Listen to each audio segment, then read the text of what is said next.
Thank you very much, Jean, for the introduction. So, as you said, there will be two parts to these lectures. I'll be giving the first part today. It will be on the dimer integrable system. And the second lecture will be given tomorrow morning by Niklas Affolter.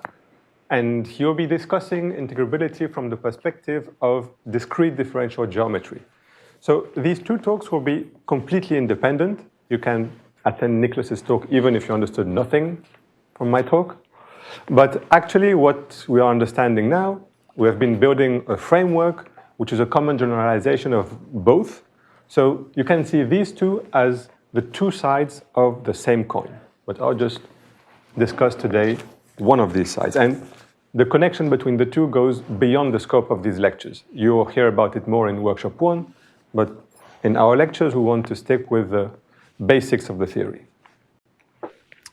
So,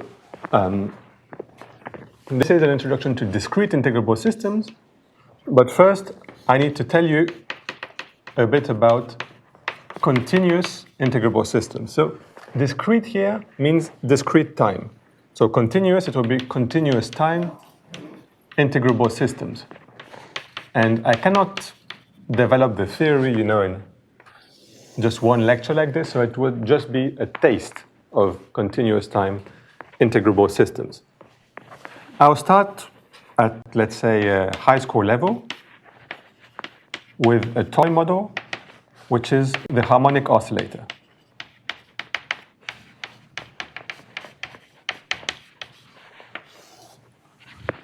So you have a spring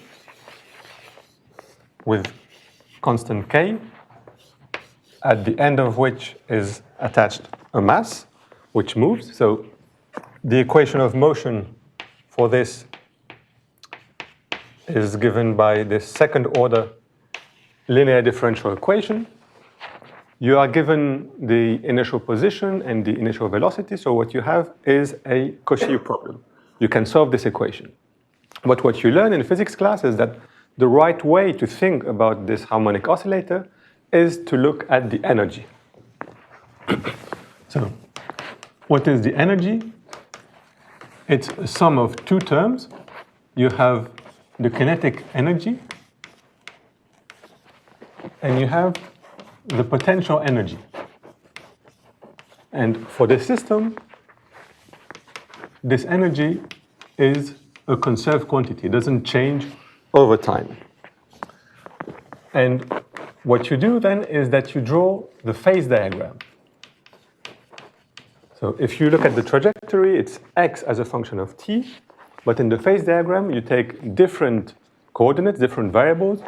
You are going to look at x and the velocity, x dot. When you are given the initial position and the initial velocity, this is a point in phase space, and the energy is the locus where this function is constant. So this is an ellipse. And since I'm not very good at drawing ellipses, I will do the picture with m equals 1 and k equals 1. It becomes a circle centered at 0, 0. Something like this. And so the motion in phase space is this circle centered at 0. And the particle cannot escape from this circle. The other points in phase space correspond to other trajectories. So what you have in phase space is a foliation by level lines of the energy, and you also have one level set at the origin here. So let's summarize this. Here we have a phase space of dimension 2. We have one conserved quantity, which is the energy E.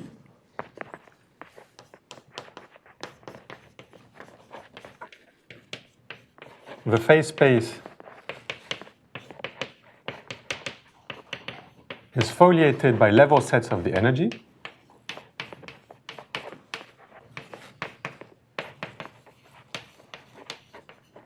And if you look at the motion in phase space,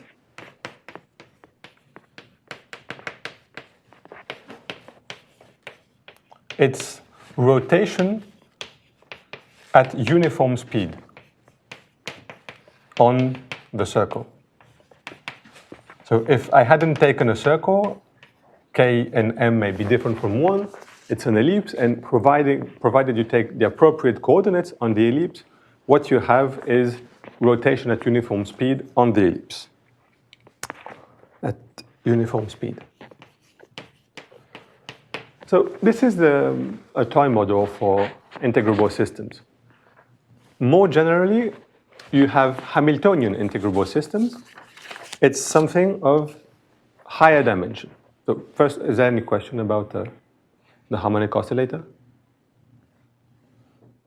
Okay, so let me move on to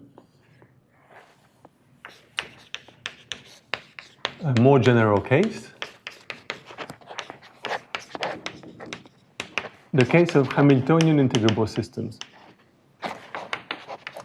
So I don't want to get into symplectic geometry, so I cannot really give you definitions and theorems. I'll just give you properties somehow. Some of them are definitions, some of them are theorems. But it will give you a taste of what is going on. So this time, you have a phase space of larger dimension, but it is still an even dimension.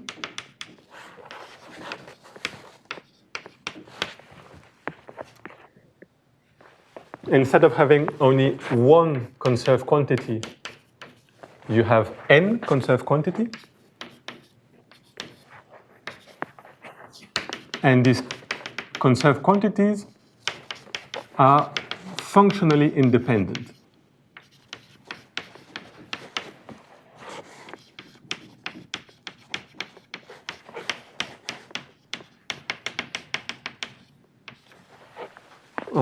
Let me call them H1 to Hn. So H1 to Hn are functionally independent, and moreover, they have some nice structure. I'll come back to that in a few minutes. And this nice structure, just giving you a heads up, it means that they are mutually Poisson commuting.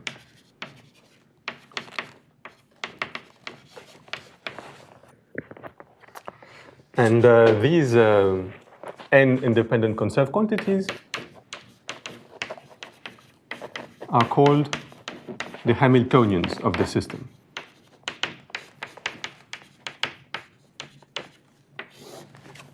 So the Hamiltonians are not unique because you could rearrange them. Take, for example, 2 times H1 and H2 squared plus H1 and so on, combinations, and they would still be Hamiltonians. This is the n tuple which form Hamiltonians of the system.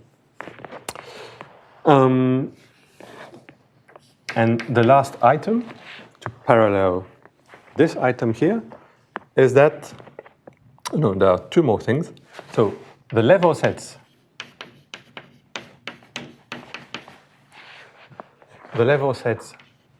of these Hamiltonians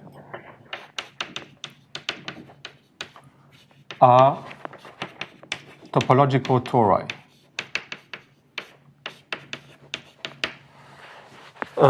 So what do I mean by level sets and what do I mean by topological tori? I'll explain that on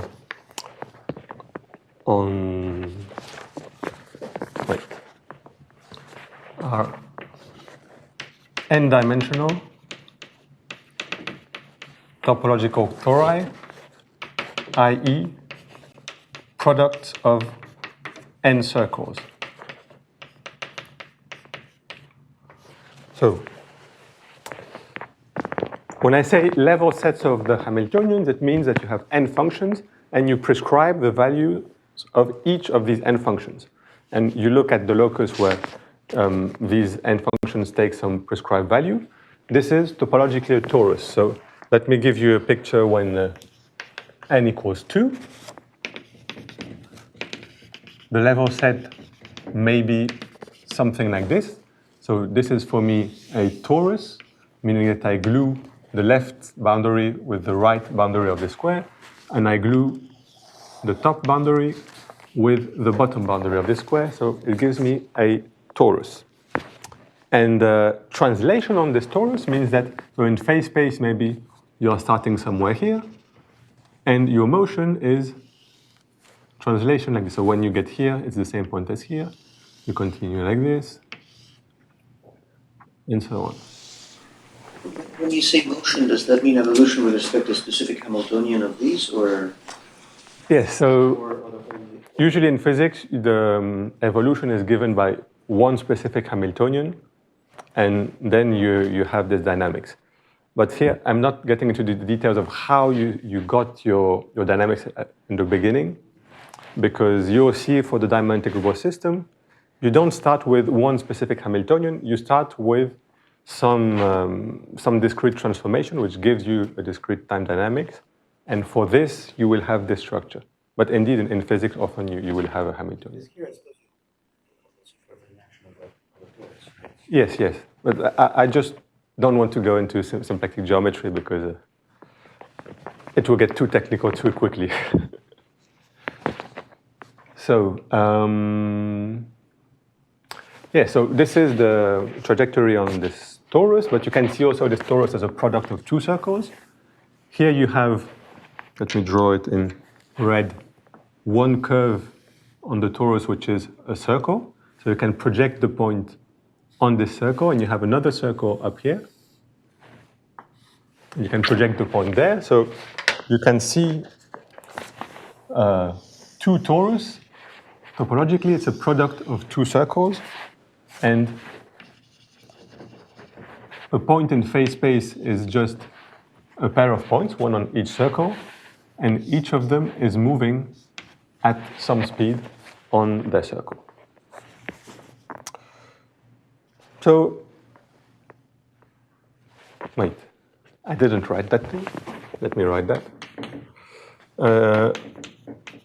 The motion is translation at uniform speed on these tori for some appropriate choice of coordinates on these tori. So you really have two important parts. You have the fact that you have sufficiently many independent conserved quantities, and the fact that the motion becomes very simple. It's translation on some torus. These are the two very important properties of integrable systems. And in general, if you have a dynamical system, it won't be integrable. Integrable systems are rare in nature, so when you find one, you are very happy and you wonder why you have this property. There's something very special going on. So usually, you have some universality classes. Most of your systems will not be integrable. But if you can find inside your universality class one integrable system, it will be easier to analyze. And with this, because of universality, you will have properties for the entire class. So the goal, let me write it here, when you have some system and you want to show that it is integrable, it is to find the Hamiltonians and the right coordinates, which are often called action angle coordinates,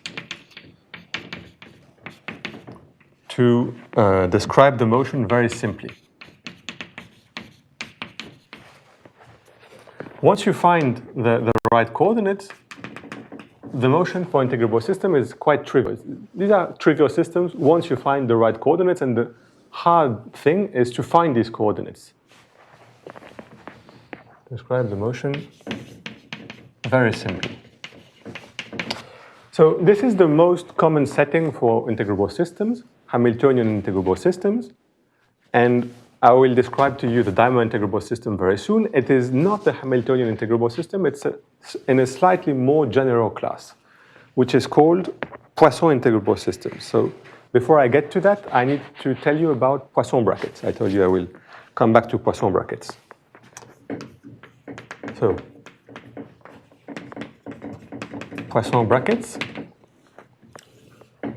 You have your phase space M, and if you take two functions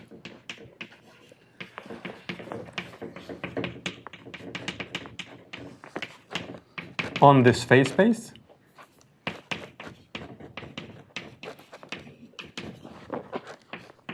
then you can define the Poisson bracket like this. It is another function on M. And we'll see one concrete example later with the diamond integrable system.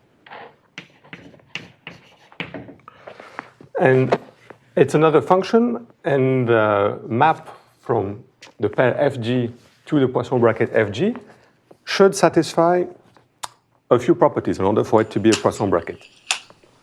When you say functions, you mean real valued functions? Yes, let's say real valued functions. So such that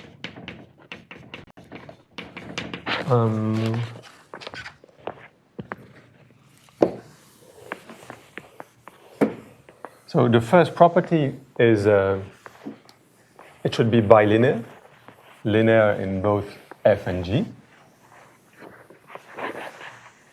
The second property is antisymmetry, such that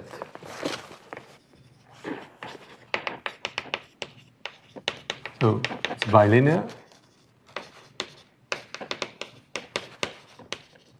It's antisymmetric, meaning that the Poisson bracket of Fg is minus the Poisson bracket of Gf. Then we should see this as a derivation. So it should obey the Leibniz rule.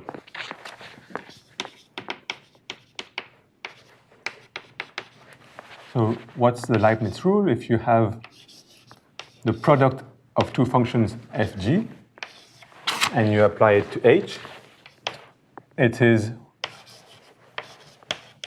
G applied to H, which is a function multiplied by F, plus G times the function Poisson bracket of F with H. And the fourth property it should satisfy is that this should be a Lie bracket, so it should satisfy the Jacobi identity.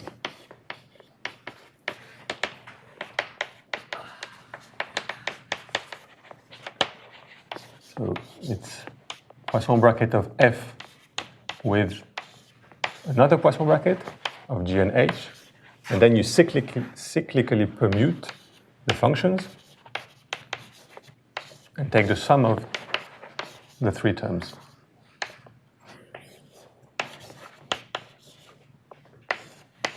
This sum should be 0. So this is what it means to be a Poisson bracket. And when I wrote over there that the Hamiltonian's pairwise Poisson commute, what does it mean? Two functions f and g on the phase space are said to Poisson commute.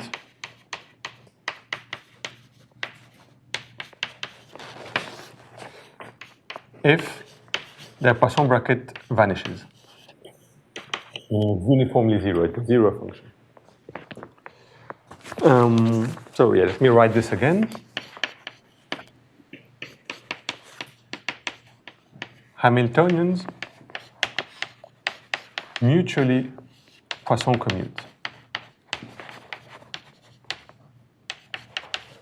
Meaning that for any I and j, the Poisson bracket of hi with hj is 0.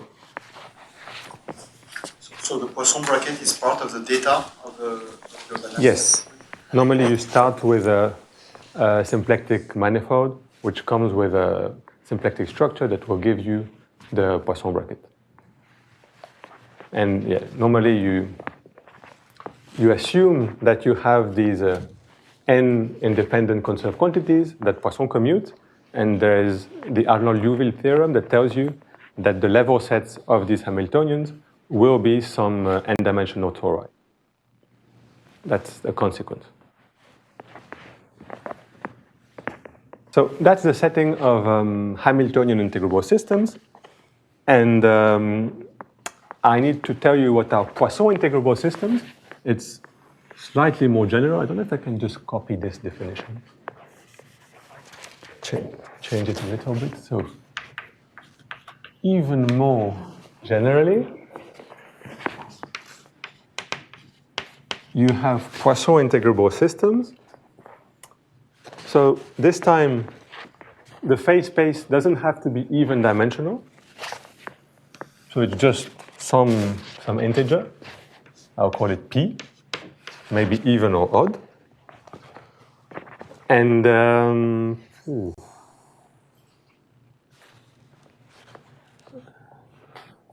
let me insert something here. So here there will be a sentence, which right over there, just being lazy, because then I can use the rest. I'll write it here. So in the case of Hamiltonian integrable systems, if you look at the Poisson bracket, there's only one function which Poisson commutes with every other function. It's the function 0. But in the case of Poisson integrable systems, there are functions which Poisson commute with every other function. So for Poisson integrable systems, the center of the Poisson algebra, meaning the functions that Poisson commute with all the others, may be non-zero. So has dimension k. Oh yeah, you also have constant functions, sorry. Yeah. So there are more functions than the constant function. Thank you. Right. So you have it, the center of the Poisson algebra should be generated by k functions. So functions in the center of the Poisson algebra are called Casimirs. And you have k functionally independent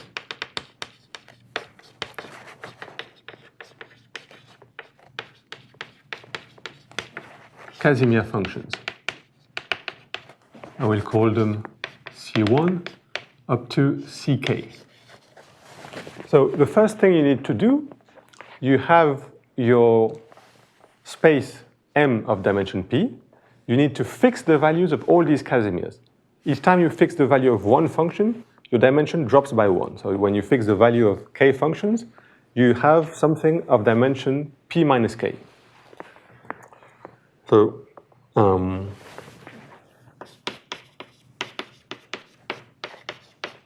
the level sets of the Casimirs. So when I say the level sets of the Casimirs, I mean I prescribe the values of all the Casimirs at the same time. Have dimension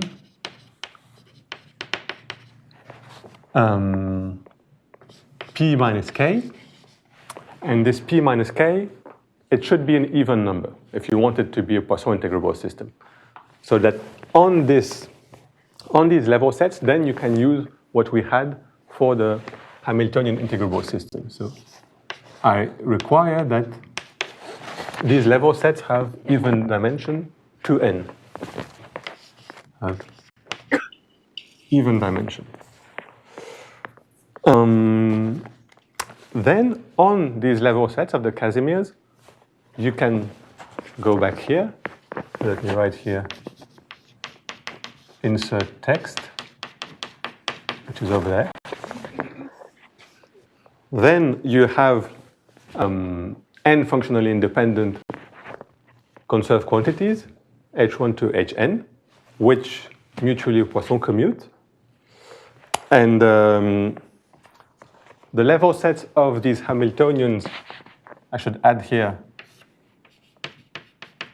restricted to the level sets of the Casimirs,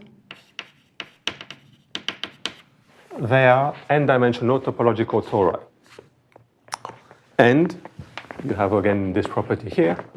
The motion is translation at uniform speed on this tori. So let me just draw maybe an example to make this a bit less abstract. So suppose you start with a phase space of dimension 3, like the ambient space. And suppose you have one Casimir. So you prescribe the value of this Casimir. It gives you some surface, like this. So this corresponds to C1 equals some constant.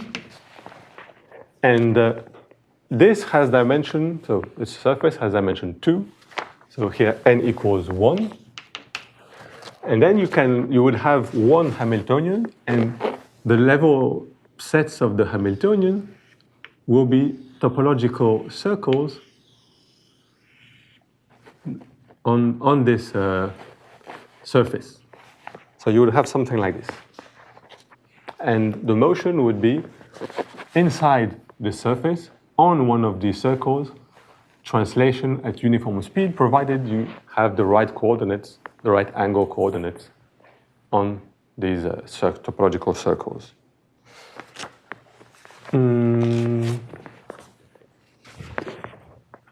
So now the goal for Poisson integrable systems is to find, I would say first, when you are given a system like in the Diamond model, you need to find the Poisson bracket, because here, of course, I said it comes equipped usually with a Poisson bracket, but in the Diamond model, usually people don't know of a Poisson bracket. There is one, there will be one, but you need to find first the appropriate Poisson bracket and find the Casimirs and the Hamiltonians.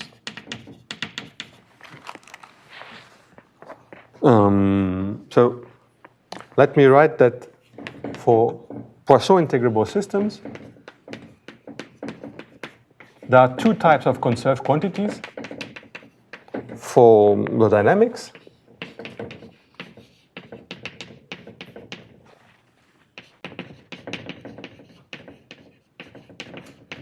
You have the Casimirs on the one hand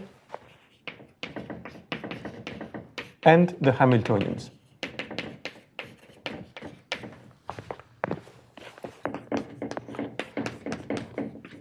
So in the rest of my talk,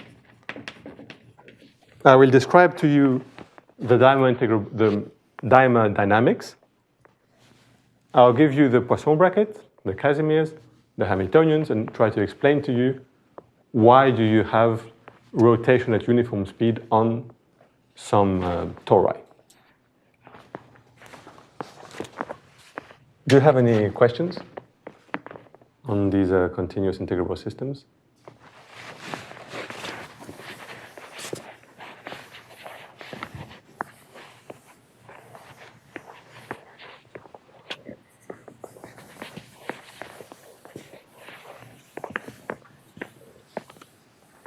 Either it was too clear or it was not clear at all. So this implies that the symplectic foveation is regular, right? Yes, I skipped all the assumptions, but you need many assumptions all along the way, of course.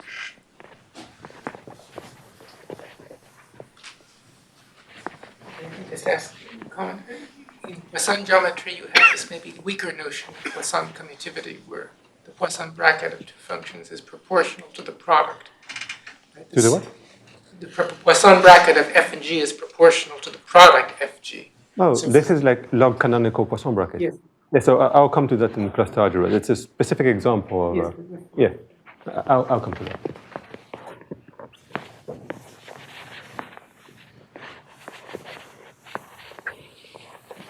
This is the one that we'll have for the diamond model.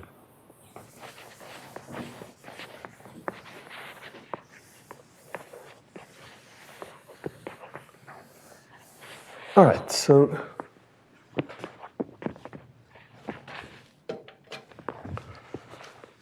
let's move on to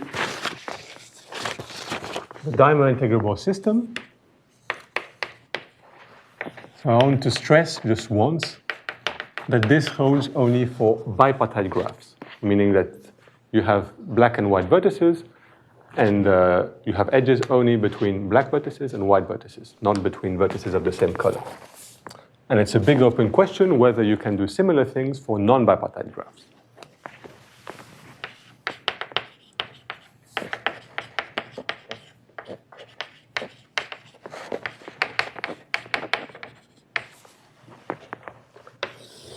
And I will stick to the square grid case to keep things as simple as possible without being trivial, because hexagonal case, there's no dynamics. So, what have we seen in Cedric's and Thomas's lectures? It was the probabilistic setting.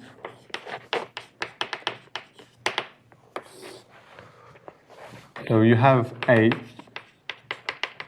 bipartite graph on the plane, which may be a finite graph or an infinite graph, with positive edge weights.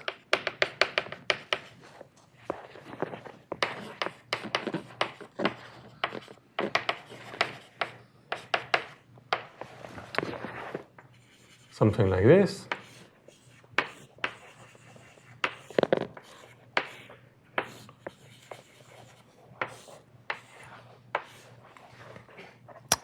And here are the edge weights. A dimer configuration on this graph is a selection of edges that produce a perfect matching of each black vertex with one of its white neighbors. And you can associate to each dimer configuration its weight, which is simply the weight of the edges involved in the matching. So here, the weight is A times E times F. And then you sample at random one dimer configuration with probability proportional to its weight. So it's a Boltzmann probability measure on the space of dimer configurations of a fixed graph. You have three operations, let's say, that you can do. One is called gauge transformation. Gauge transformation, you pick one vertex, let's say this vertex, and you multiply each of the incident edge weights by a common scalar. For example, I'm going to multiply by 2 these three edge weights. So what happens when you do this is that the weight of every dimer configuration gets multiplied by the same number, because when you do this, there's exactly one of these edges that will appear in each dimer configuration. So this doesn't change the probabilities, and it scales the partition function by an overall factor. That's all it does. The other transformation you have, so here you kept the graph the same, and you changed the edge weights. Then you have transformations where you can change the graph also. So gauge transformation, we've seen that, I think it was Thomas who introduced that? No? Mariana. Mariana, okay, but I think that it was also before. Okay. Yeah, I think so. I took pictures, you know. So, and urban renewal was introduced by Terence. This time, I'm sure. So here you get to change the graph. Suppose you have somewhere in your graph a face of degree 4, like this, which is connected in some way to the rest of the graph. What you can do is you keep the outer vertices and the connections with the rest of the graph the same, like this. And you delete these 4 edges and you replace them by another picture. You add 4 more vertices like this. And you connect them with diagonal edges. So if you call your initial edge weights A, B, C, and D, and if you write delta equals AC plus BD, then the claim is that if you take as new edge weights, what am I doing? I'm swapping A and C and dividing them both by delta. And I'm swapping B and D and dividing them both by delta. And on the diagonal edges, I put edge weights 1. If you do this operation, then again, this scales the partition function by an overall factor, and it doesn't change the probabilistic model. And the third operation is contraction of a degree 2 vertex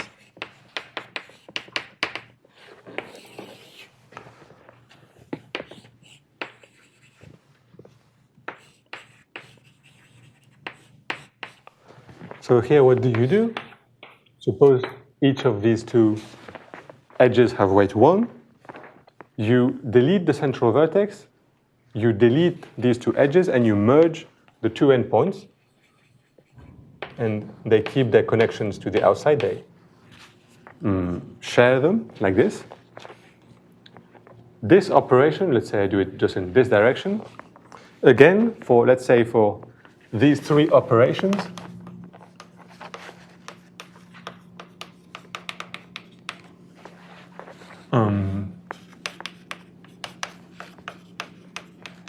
don't change the partition function up to scale, and thus they preserve let's say the correlations or the probabilistic model.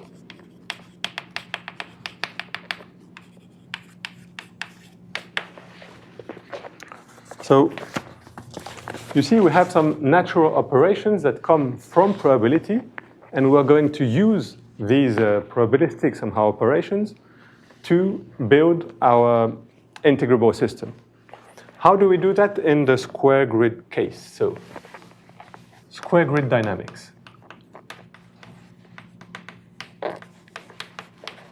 This is something you've more or less seen in Terence's talk. He did this for Aztec diamond of some size and shrinking it to an Aztec diamond of size 1. Here I'm doing this on the whole plane. So you have your square grid.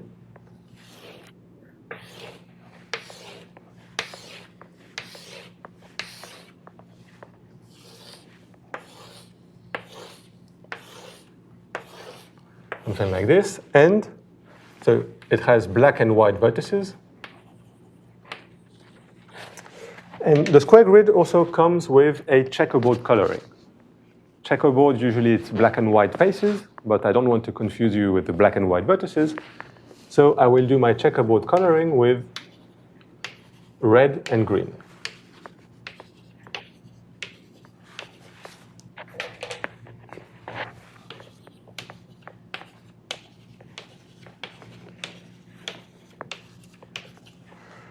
So what is the dynamics?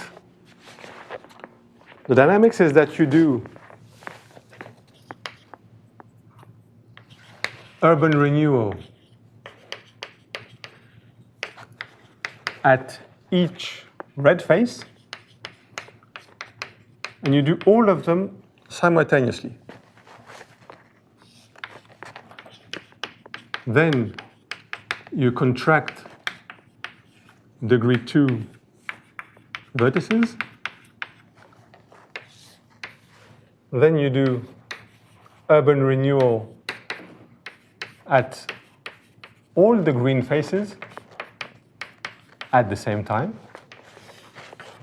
Then again, you'll have some degree 2 vertices. You contract them all. And finally, you go back to the first kind of step. You do urban renewal at red faces. So what does it look like? I start from here. If I do urban renewal at each red face, I would get something like, so this was my top black vertex, something like this. So you see, I'm going to delete each of the original edges because each original edge is exactly on one red face. So this is replaced by that. This one is replaced by that one. No, wait. Can't do that.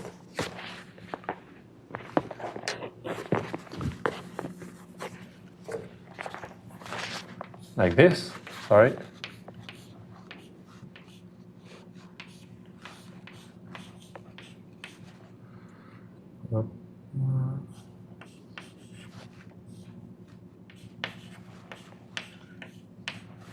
So you see the pattern, you have something like that. And the faces, you're not creating any new face when you do this. You're just deforming the faces. The faces preserve their original coloring. So this is red, and this is green.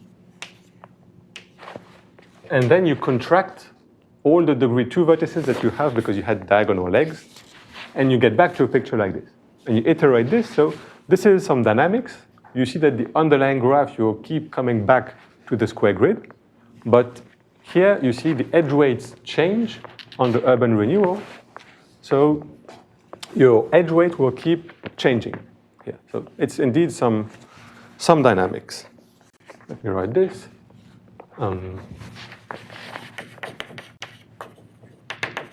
Edge weights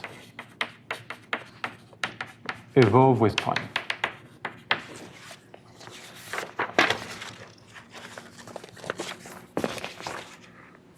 So what is the setting of the diamond integrable system?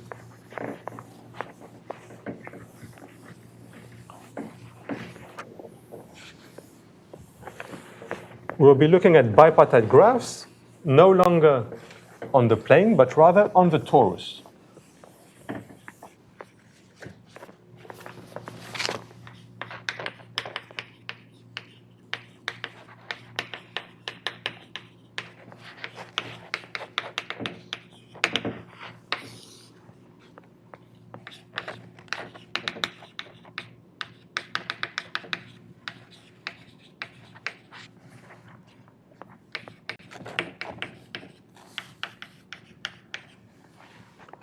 And the edge weights, so in the probability case, there were positive numbers if you want to do probability.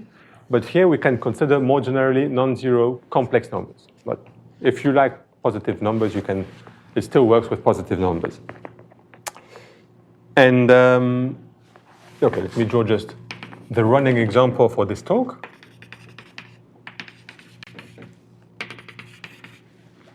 It will be this 2x2 square grid.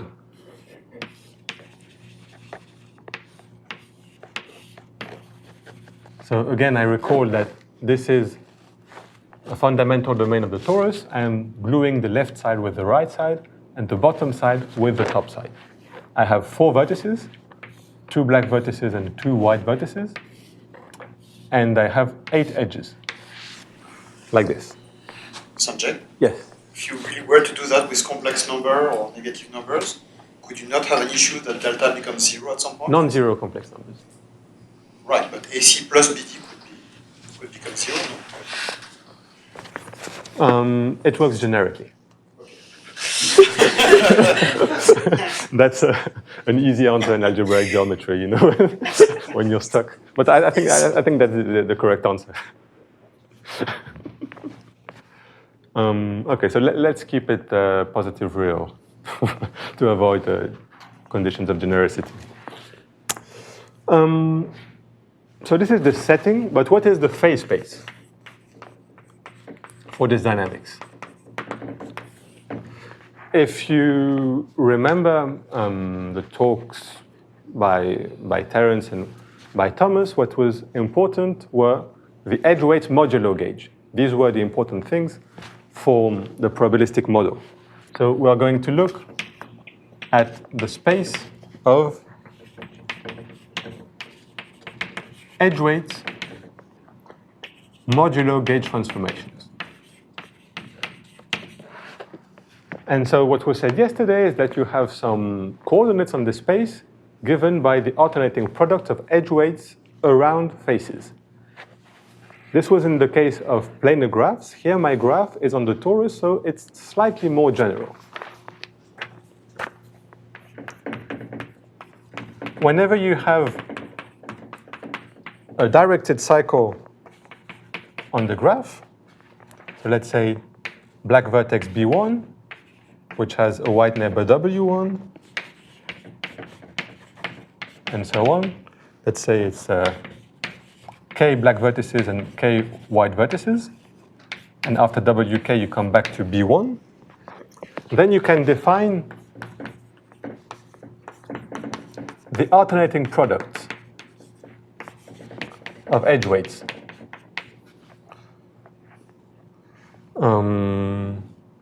Let's call the edge weight C.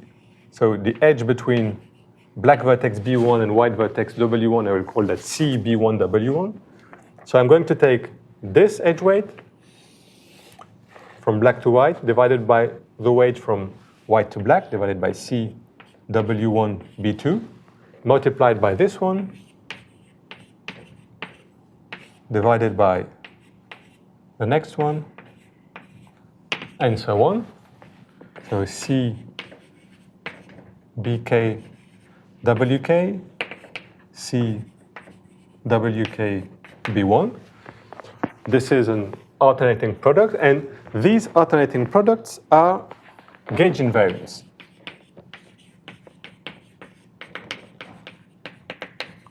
Because if I do a gauge transformation at one of these vertices in the cycle, it will affect one edge weight in the numerator and one in the denominator, and the common factor will cancel out. And if I do a gauge transformation at a vertex which is not in the cycle, it will not change any of these edge weights. So this time, that's a question for you while I'm erasing. What is the dimension of the space of directed cycles on my graph on the torus?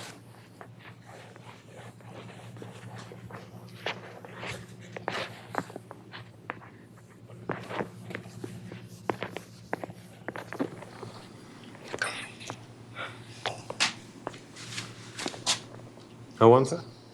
What's the question again? What's the dimension of the space of directed cycles on graphs on the torus?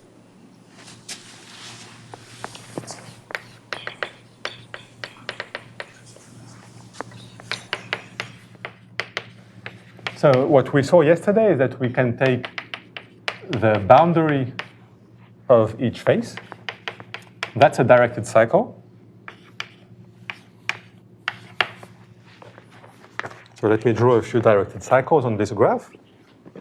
You have the boundary of this face, have the boundary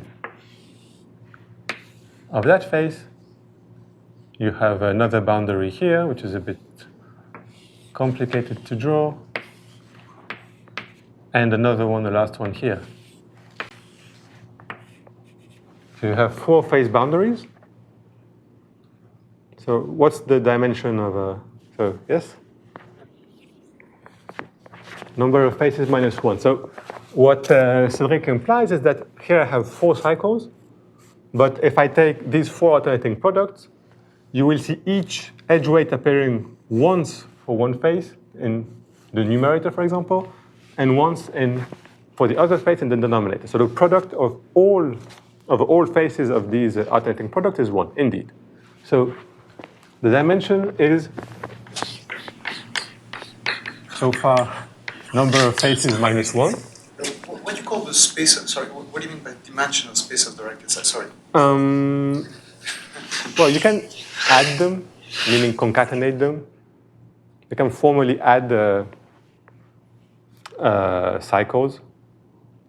Z2 homology. Yes, it's a Z2 homology, but it may confuse people more if I say that. So I'm not saying it. But does it help you, the Z2 homology? What was that, sorry? The Z2 homology? Okay, yeah. So, okay, but there are more cycles in this graph that are not combinations of these ones. Yes, so there are those that go around the torus. So if I take this cycle here and this cycle here, you cannot obtain them as combinations of phase boundaries. And they are independent, so you have number of phases minus 1. This minus 1 is because the product of all these phase variables are 1, plus 2, which, so this is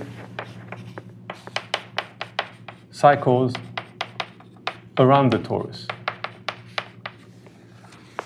So now I've told you what is the phase space. And most of these alternating products, you've seen them yesterday, they are cluster X variables. Sorry, when you say phase space, so you should think of each one such expression as a coordinate on the phase space. Yes, sorry, these provide coordinates on the phase space. So there are elements of this alleged Poisson algebra or whatever. Yes, the phase space, sorry, is the space of edge weights modulo gauge. And these alternating products, these number of phases plus 1 alternating products, provide coordinates on the space of edge weights modulo gauge. That's what I meant. Sorry for the confusion. Other questions? And so this minus 1 is simply because there's some algebraic relation between these things. Yes. And that really is really. Between the boundary of the phases. Their sum is 0 somehow.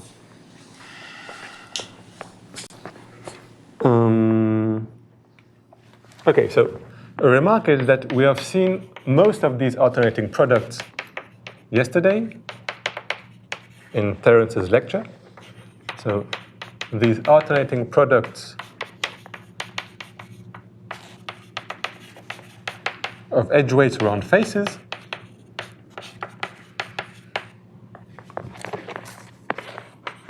they are so-called cluster X variables. So let me remind you that we've seen cluster algebras constructed from quivers, and starting from a bipartite graph, you obtain a quiver by placing a quiver vertex at inside each face of the bipartite graph. So you would have here 4 quiver vertices, and the edges of the quiver are simply the dual edges of the bipartite graph directed with some convention in such a way that when you go along an edge of the quiver, the black vertex of the bipartite graph is to the right. So you would have this quiver here.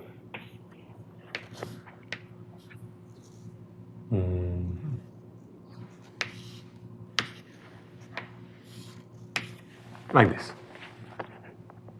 Probably have more edges.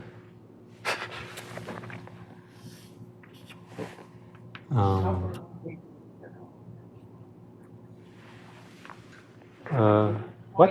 Left. The big top green edge is going on. So this edge is going like this. It seems to be the same convention. Horizontally. I thought top you meant this one. Yeah. Okay. Yeah. It goes like this. Thank you. Tac, tac, tac.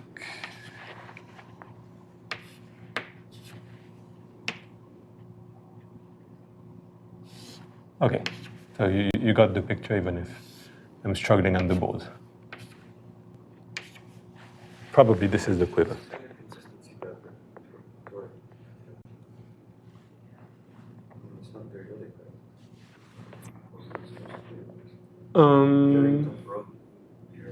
This is inconsistent, absolutely. Yeah. This is also inconsistent. Tac, tac, tac, tac.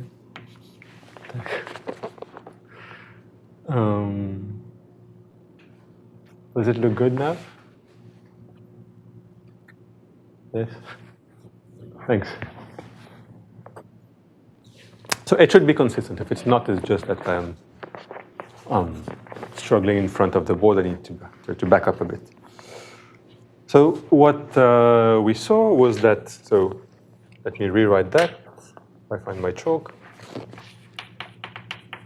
The quiver is the dual of the bipartite graph oriented with this convention. And Terence explained to us that urban renewal corresponded to mutating at the vertex corresponding to the central face. The central face inside an urban renewal picture. Let me just draw the picture to clarify.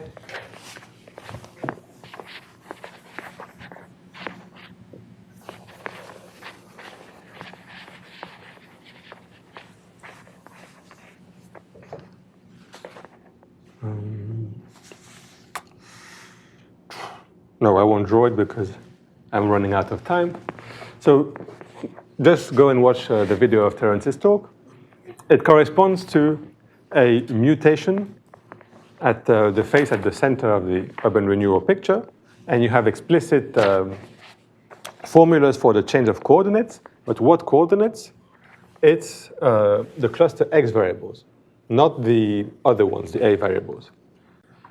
So when you do that, you remember that the X variables don't change when you do contraction, and you have some dynamics, the dynamics that I just erased here, you have it in coordinates using these X variables. You have some rational functions telling you how they evolve on the urban renewal, and this gives you explicitly the dynamics in coordinates. So that's the dynamical system. I told you what was the phase space, what was the dynamics. Now I need to tell you what is the Poisson bracket. And there was a question by, I think it was Leo yesterday, who asked why it is interesting to have cluster algebras here. And what Terence answered is because it gives us for free the Poisson bracket. So here I'm wondering what would be the Poisson bracket to make this integrable. And the answer is there is a Poisson bracket, which was the one that Jean mentioned earlier on, that is known for all cluster algebras. And this gives us for free the right Poisson bracket here. So there is a log canonical Poisson bracket. Don't worry about the word log canonical, it's just the way it's called. Associated to any cluster algebra, and in particular to the ones that come from diamond models.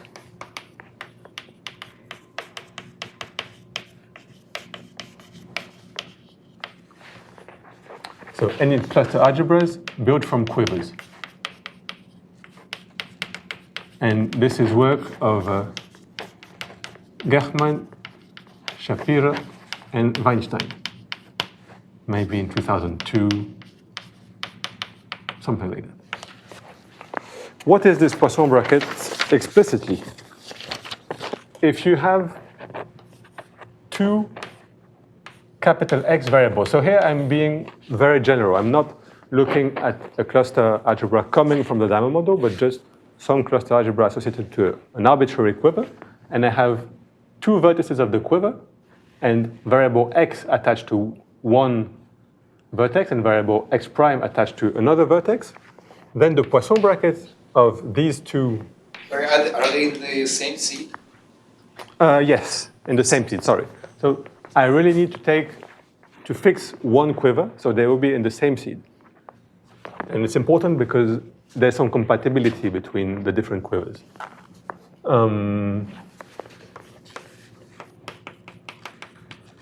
Cluster X variables in the same seed. Thank you.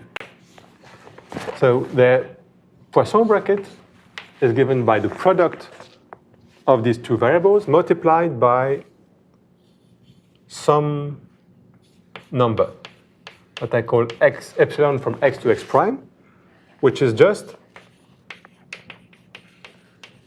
the algebraic number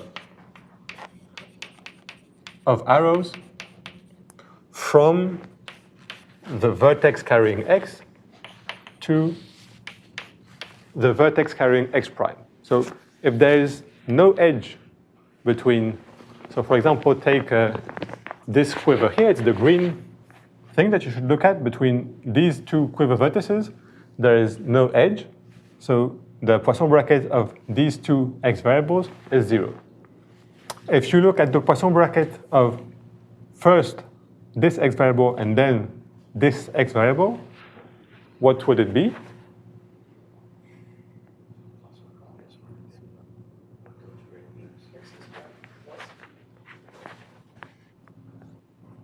Somebody has a higher bid?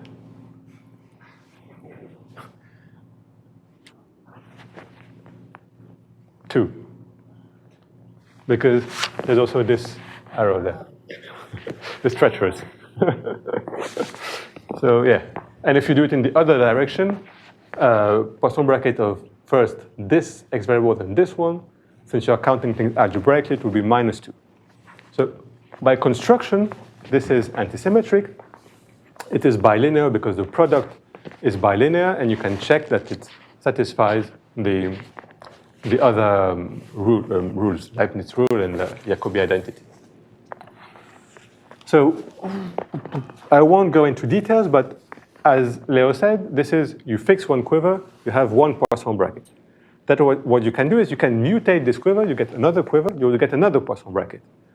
And you would like the two Poisson brackets to define the same Poisson structure. Otherwise, because you keep mutating, so your Poisson bracket would keep changing. It's not good. But these two Poisson brackets, when you mutate, they are compatible. So let me just write this fact without further explanation. This Poisson bracket is compatible with mutations. So now we have our Poisson bracket. We would like to have now our Casimirs and our Hamiltonians. Where to find them? We are going to look now again at Thomas's talk. I'm sorry, is there some sort of a quantization picture behind it that gives intuition for why this is a good choice? Or You also have quantum versions of cluster algebras where you will have q to some power, q to this epsilon, I think, if I'm not mistaken. And you replace the Poisson bracket by the commutator. so this is really just like the... The q goes to one semi-classical limitasis. And you also have a quantum version of this diamond integrable system. Yes, so we're looking for the Casimirs and the Hamiltonians, and we will find them essentially as coefficients of the characteristic polynomial, which is the polynomial defining the spectral curve. So, yesterday, Thomas explained to you why the spectral curve is an important probabilistic tool to analyze, for example, these limit shapes. And now I'm going to tell you why this plays also a fundamental role in the integrability aspects of the diamond model. So,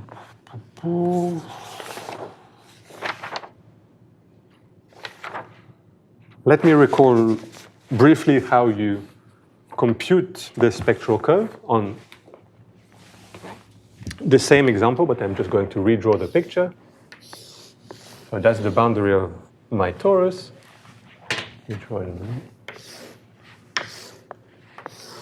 That's my bipartite graph. And I have my edge weights. So A for this one, B for this one. So I can put it better. A, B, H, F. I need to keep the same notation, otherwise I'll get lost. C, G, and E. So you have these edge weights, and you construct the twisted Castellane matrix.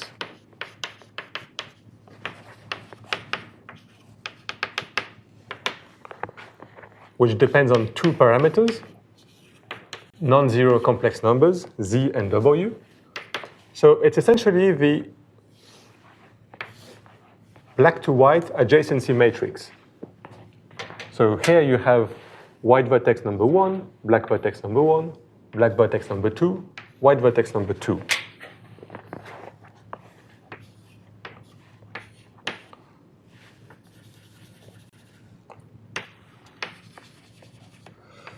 But I need to change a bit the edge weight. So you have the positive edge weight, if you want, that are the ones that you use to get the Boltzmann probability measure. Then when you start playing with Castellane matrices, you need to put in some signs to make sure that all the monomials have the same sign. So here I won't go into the details of the rule, but if you put these two minus signs, it will give you what you need. And also you should, so you direct each edge from black to white. When it crosses the right boundary, you put a factor Z. If it crosses, so this from black to white crosses the left boundary, so here you put a Z inverse. Here it crosses the top boundary, so you put a W. And this one from black to white crosses the bottom boundary, so you multiply by W inverse. So now if you look at this, the adjacency matrix of this graph with these modified edge weights, you will have, so I just put one entry between white vertex 1 and black vertex 1. You have two edges, one with weight, not original weight, but modified weight minus A, and the second one with modified weight minus B over W, and you take the sum of all the edges connecting these two vertices of these modified weights, and you can complete the matrix. And then the characteristic polynomial P of ZW is given as the determinant of this Castellane matrix. So you can compute this explicitly. And, okay, maybe let me write it. Oh, you cannot see below.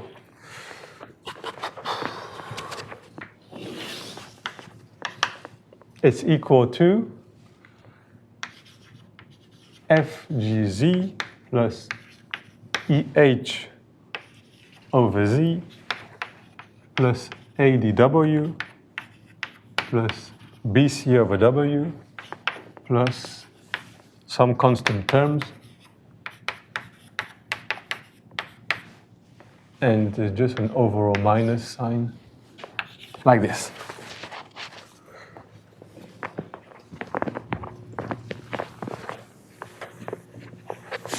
So the Casimirs and the Hamiltonians will essentially be the coefficients of this polynomial in Z and W. And how to know who are the Casimirs and who are the Hamiltonians? So, yeah, I didn't write it, but the spectral curve is the locus of all the pairs Z and W, such that P of ZW equals 0. And it is a Laurent polynomial in Z and W. So there's a notion of Newton polygon, which comes into play. So you look at polygons with integer coefficients. So the vertices are in Z2. And you look at this polynomial over there, and you look at all the ij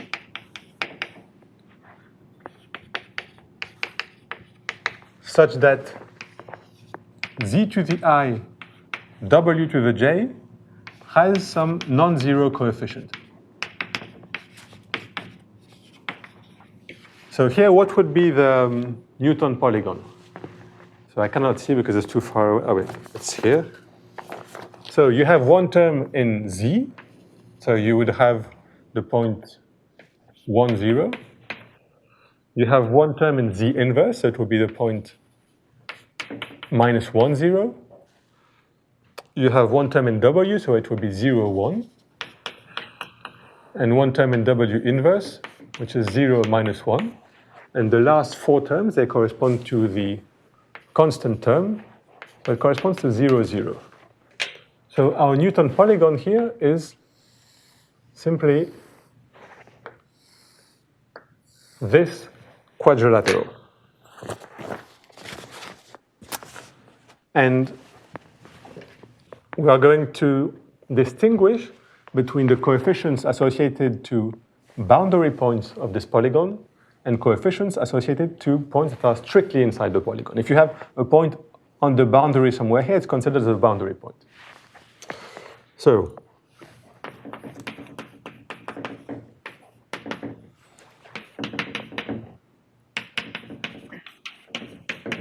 denote by Cij the coefficient of z to the I, w to the j in the characteristic polynomial.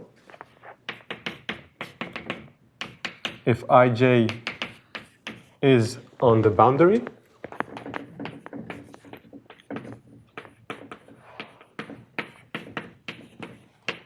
of the polygon, and you denote by hij the coefficient corresponding to the z to the I, w to the j, if ij is in the interior of the polygon. So here you would have h0, 0. h0, 0 equals the sum of 4 terms at the end over there. C10, so C10, it's equal to Fg. And I'll give you just this one here. This is C0 -1. And I guess it should be BC. Okay, there's a minus sign in front, but forget it because you look at the 0 locus of this. So you have these, and the result by Goncharov and Kenyon is that the Cij's are the Casimirs and the Hij's are the Hamiltonians. Let me just put quotation marks. It's my theorem.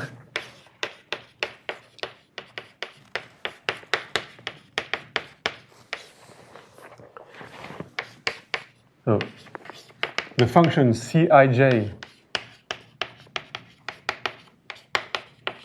generate the center of the Poisson algebra,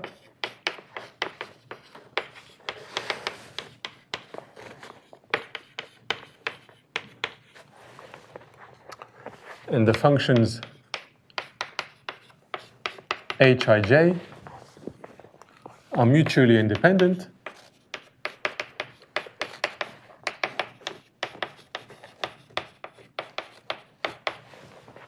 and Poisson commute with each other.